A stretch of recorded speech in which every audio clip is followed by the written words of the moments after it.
Welcome. I'm Keith Mesker. The chapter that we're working on today is aimlessness. And it's the third of the three doors of liberation. And we've done the first two, which were emptiness and signlessness, and aimlessness is the third. So emptiness, I'm empty of a separate self, but I'm filled with the whole cosmos. I'm empty of a separate self,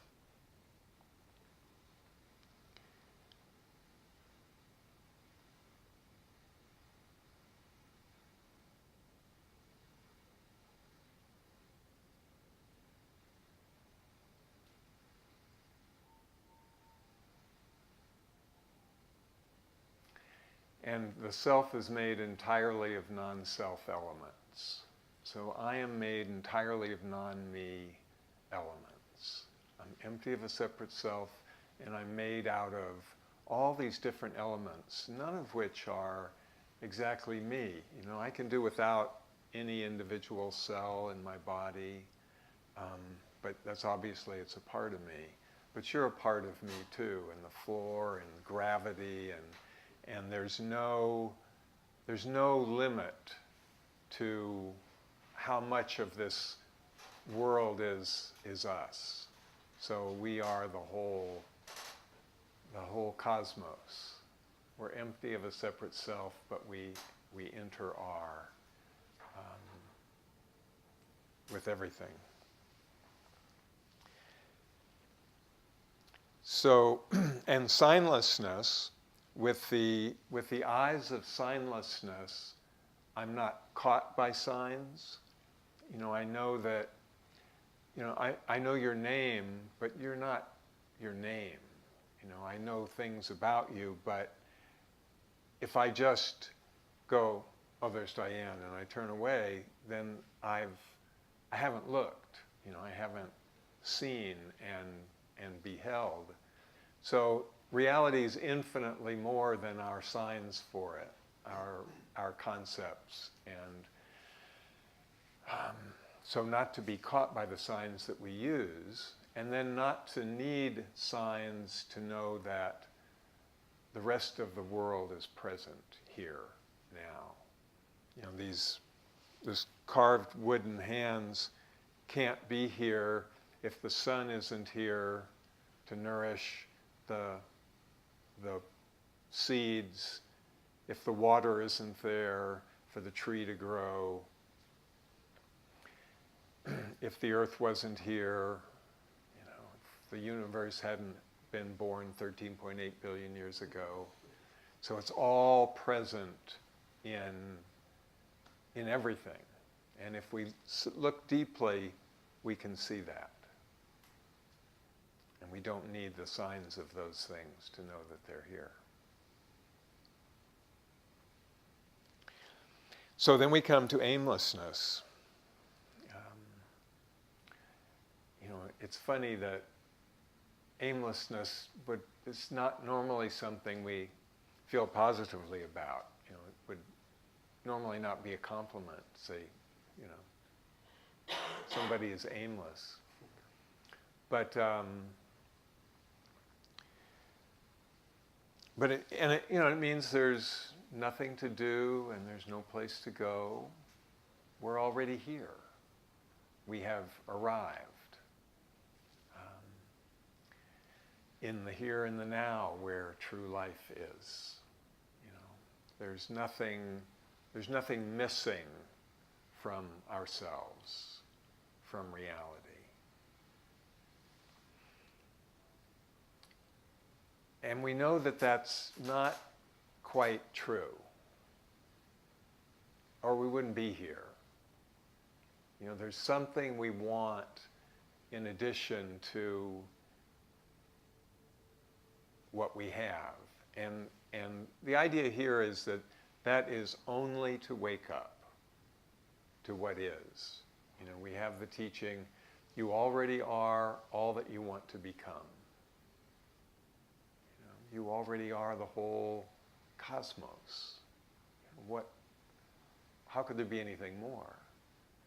And the more is simply to be awake.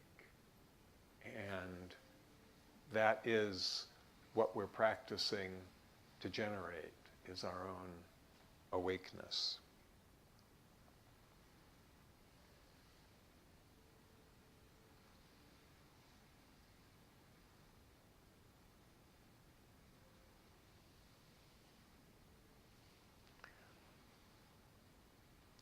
The subtitle for this chapter is Resting in God. So that's the invitation to, rest in God, to dwell in the infinite energy of the present moment.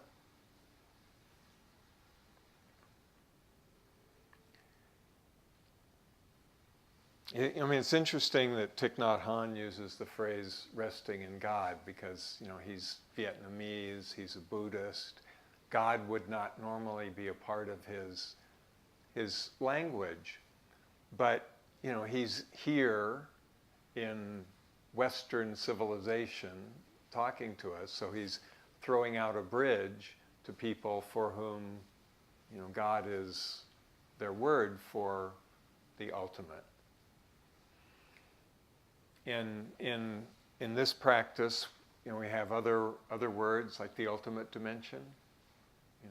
In the ultimate I dwell is one of the things we say to ourselves, practices.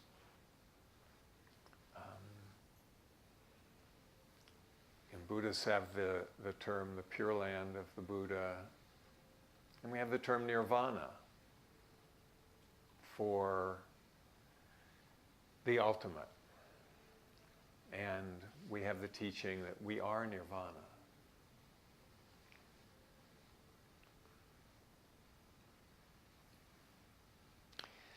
And everything in this universe is a manifestation of the ultimate dimension. So if we're not caught by signs, when we look, we can know that we're seeing the ultimate dimension manifesting. And we are that, and everything is.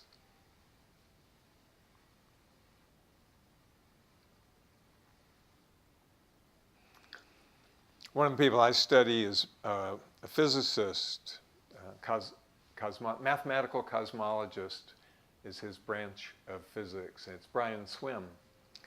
And like Thich Nhat Hanh, he has some good one-liners.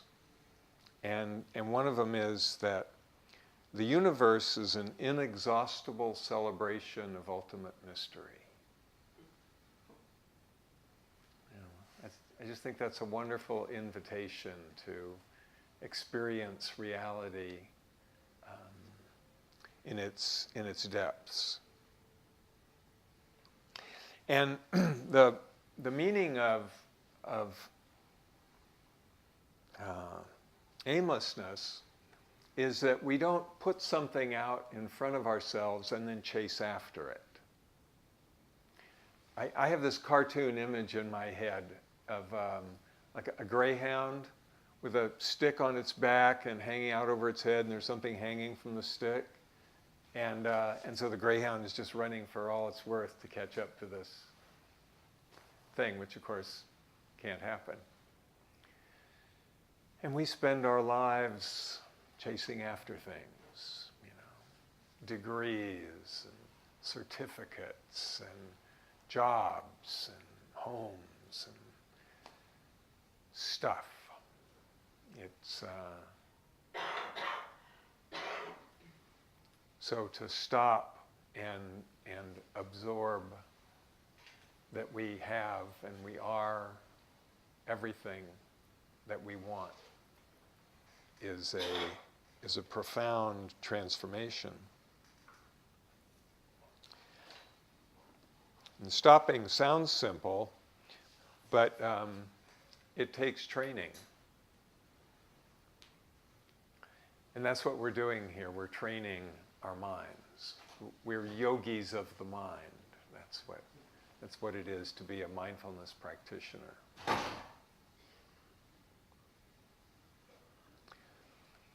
And when we stop, it's not just us that stops, but you can just think of the whole lineage, your parents and your grandparents, and going all the way back, this whole lineage which has brought you here, and the momentum of that whole lineage is in us.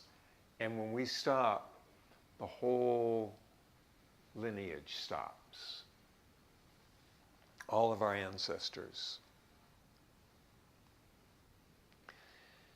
And so we become deeply established in the present moment, and we touch our cosmic body. We touch eternity. And we're no longer restless and seeking. We remember that we are a wonder, and we're surrounded by wonders.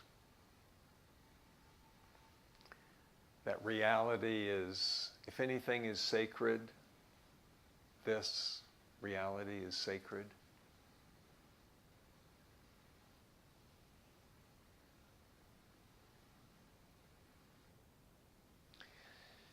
And this mindfulness will bring us joy and happiness and fulfillment.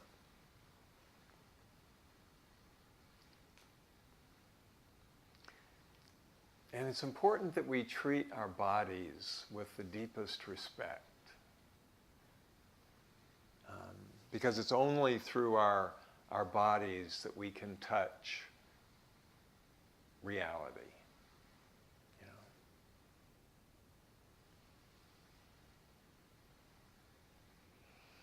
And with our breath and our bodies, we can touch the ultimate dimension.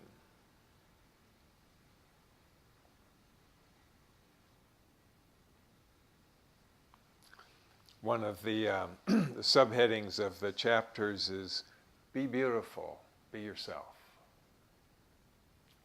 What do you ask of an oak tree? Just be an oak tree, Fulfill yourself as an oak tree. What do we ask of ourselves? How about that we just be who we are, wholeheartedly? I think this practice comes down in many ways to just giving ourselves 100% to whatever it is that we're doing. Whatever it is, right here, right now, we just give ourselves 100% to what we are doing, what we are experiencing. And that unifies us. It keeps us from being partly here and, partly out there somewhere else in our heads, and which saps our energy, and we're not quite living our lives when we're doing that. So what we want is to be fully alive. And so that's to give ourselves 100% to what we're doing.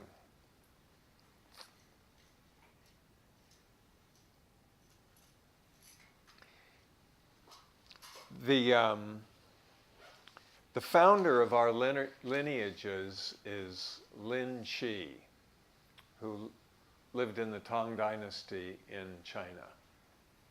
And he died in, I think it's 866. So Thich Nhat Hanh is the 42nd generation in the lineage, beginning with Lin Chi. Paul and I are in the 43rd, and Marion probably. You've taken the 5 mindfulness trainings. And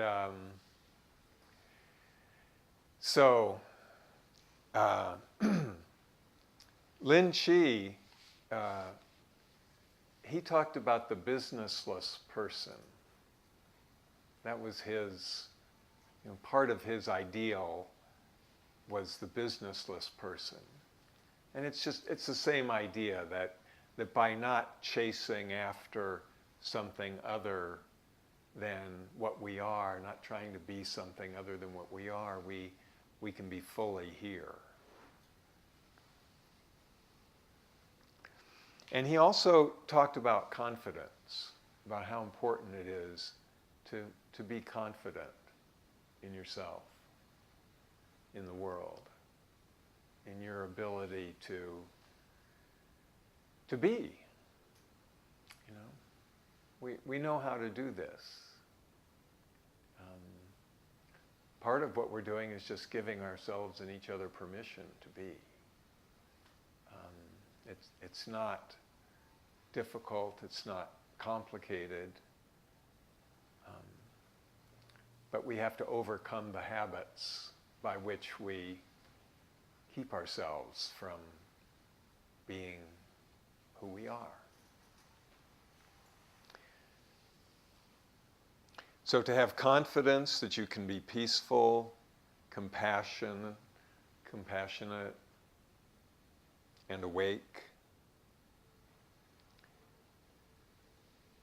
and that you can generate happiness. That's a wonderful thing to realize, to discover that you can actually do that, can actually generate happiness, and we can and we will. You are enough.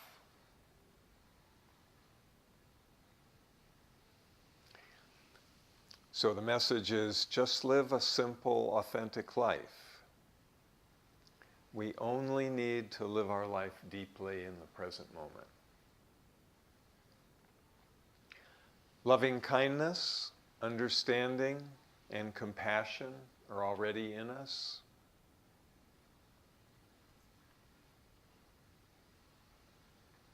And around us. And we just have to live in such a way that allows it to be revealed.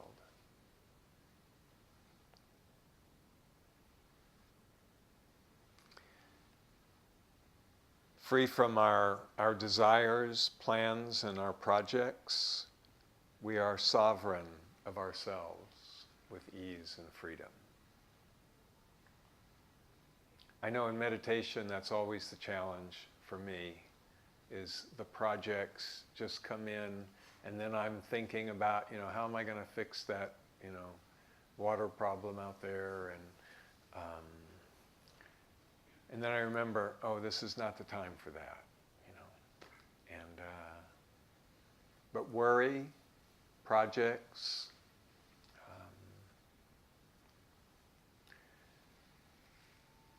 it's a habit that we have of thinking in that way, and we can create new habits. We have a teaching called Changing the CD. A lot of these tapes that play are a drag on our energy and our well-being, and so you can just change the CD. You can, instead of worrying about the broken hose, I can be thinking, I'm the whole cosmos. Sitting here breathing. That's a much better tape. And that CD can make me happy. I can make myself happy by playing that CD. And so we have that capacity.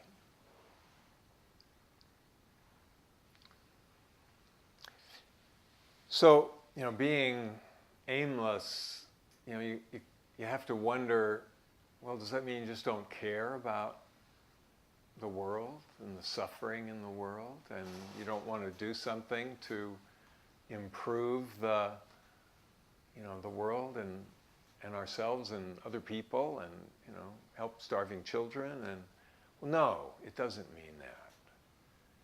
It just means that we go about our work in the world with peace and presence and joy.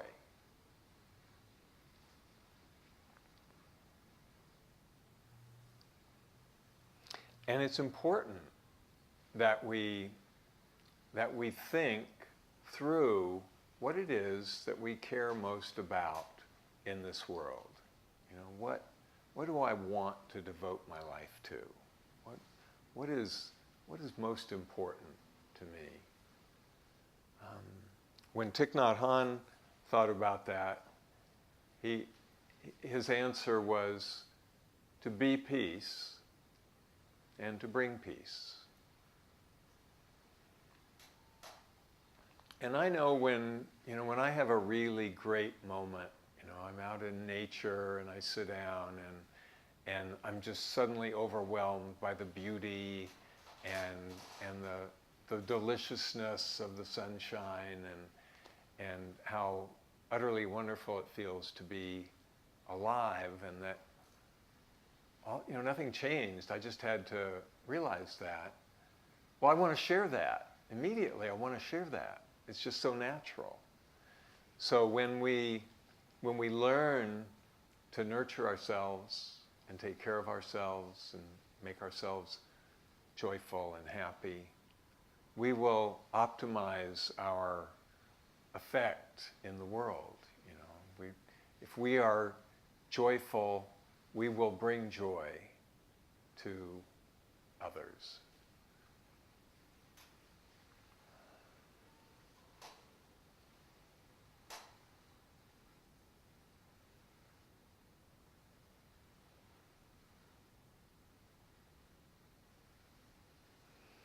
We'll contribute the quality of our being. And there's this image of a bunch of people on a boat, and there's a storm, and people are getting scared, and so they're starting to stand up and run around, look for something to do, and they're in danger of tipping over the boat. If you're the one person who sits down quietly in the boat and then invites other people to join you, you can be the stabilizing factor that helps the boat and everyone in it to be okay.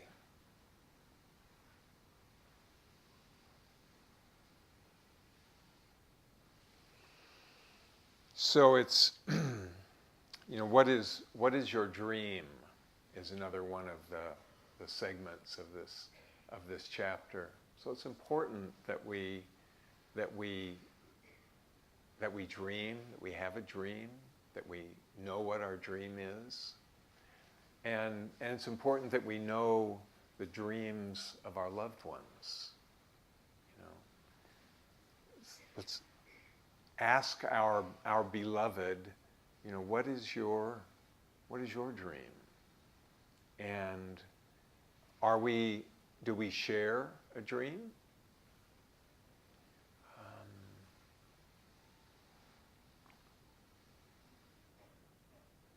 I know with Marge and me, we share a lot of dreams. We might not have had this conversation exactly, and it'd probably be good to have this conversation.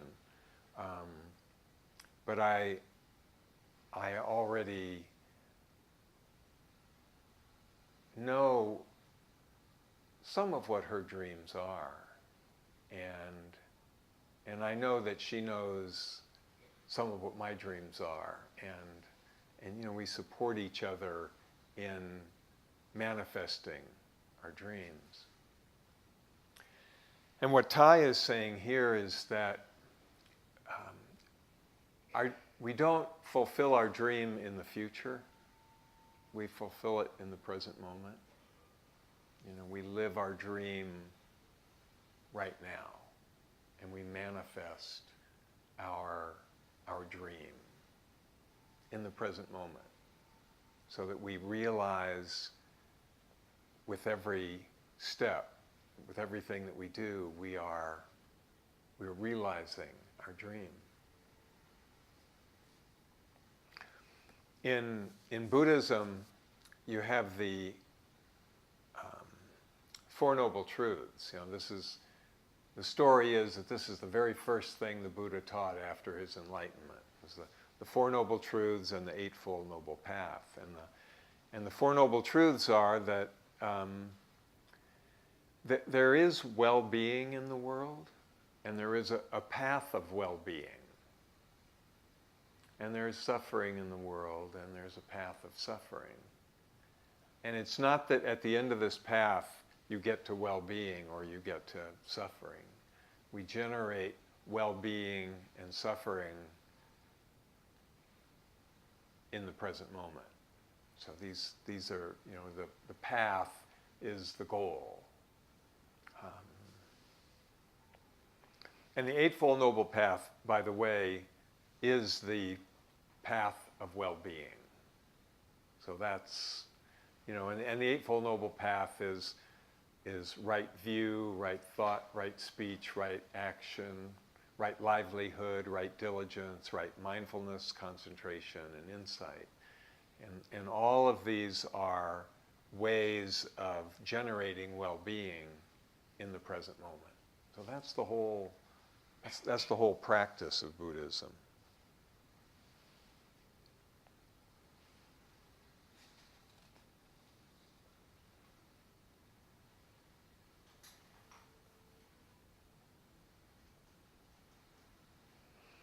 One of the monks at Deer Park one time was given the Dharma talk, and he was talking about our aspirations, and he said, don't aspire too small, have a big aspiration. He says, don't aspire to be a good Buddhist. He said, aspiring to be a Buddha, now that would be worthwhile. So, I know I aspire to be awake, to be enlightened. I'm not here as an arhat handing down the wisdom. I'm a teacher in the sense that Mary Catherine Richards says a teacher is someone a learner who wants to share the process with others. So, but I aspire to be an enlightening being. That would be very satisfying. And to generate joy and happiness and peace and enjoy cosmic consciousness, and to, kind of help us all to enjoy cosmic consciousness. And one of our core teachings is there's no way to happiness. Happiness is the way. There's no way to enlightenment. Enlightenment is the way. There's no way to peace. Peace is the way. It's just wonderful to realize, we're constantly being invited to, be well here and now. It's only here and now that we can do anything.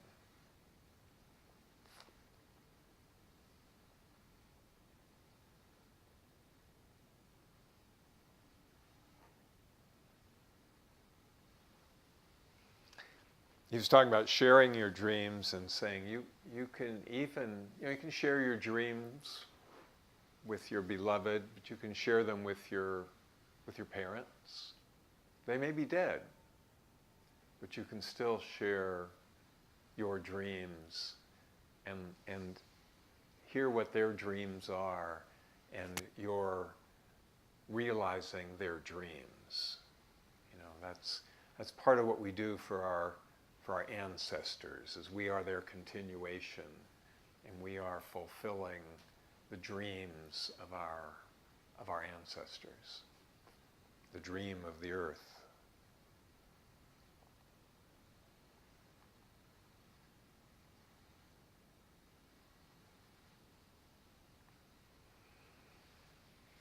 We come with a lot of baggage, and that's a challenge for us. For human beings, for 95% of our time on Earth, we were hunter-gatherers. And this inheritance that we had to be afraid, this natural tendency to be afraid. You know, you could be taken out of the game at any time. You know, you got to watch out for the lions and tigers and you know, other groups, because we were tribes about the size of this group here. You know, that was our people were, you know, some 15 to 25 people, and everyone else was not us. So this this fight, flight, fear, freeze inheritance of ours is deep, but we don't need to live that way now. You know, we don't need to hunt and kill in order to eat, and we don't have to be afraid of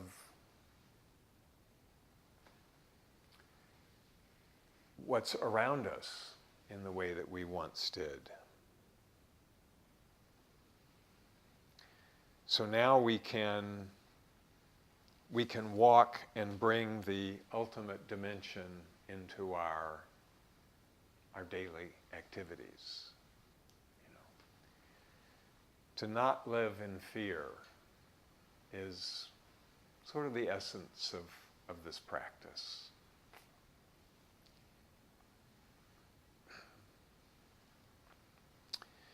To rest in God, to be a businessless person, this will transform the world.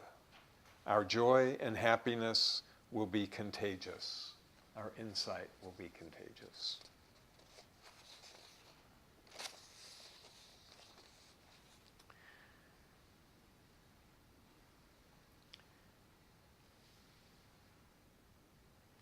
Thanks for listening.